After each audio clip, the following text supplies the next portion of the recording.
iOS 9 has arrived, but as for the Apple Watch software, well, Apple says it needs a little more time. I'm Bridget Carey. This is your CNET update.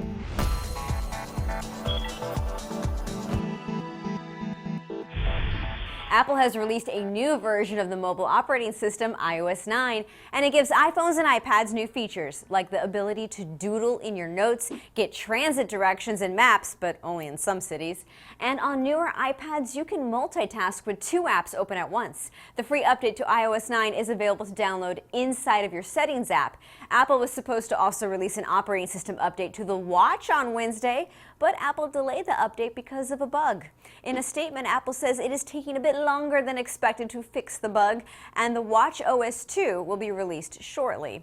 The update would give Watch apps more freedom to tap into the data collected by the sensors. And yes, that means Watch apps would be more useful. As for iOS 9, you'll find small improvements in battery life with settings to help you manage which apps are draining your power. There's also a low power mode in case your phone is hanging on to its last drops of juice. You'll find a news app that pulls in top stories picked by Apple editors, but you can also set what types of stories you want to read. Search is better, and you can ask Siri to pull up specific types of photos, like photos taken last week. Or if you're writing about an email and you can't finish it just yet, ask Siri to remind you about it later. When you select photos, you can select several at once by tapping and dragging your finger across to highlight a selection. It makes deleting faster.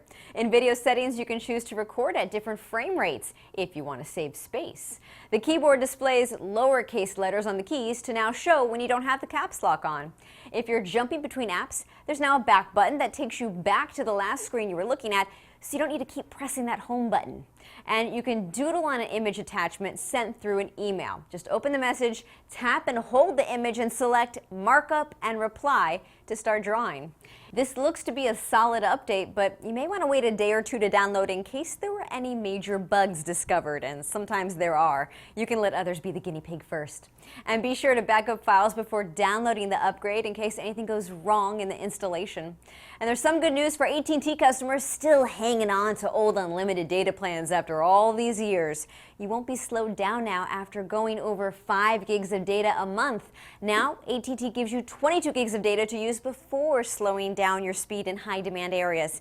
The FCC hit AT&T with a $100 million fine in June for slowing down unlimited customers to a crawl after they used 5 gigs, because it's not unlimited if there are limits.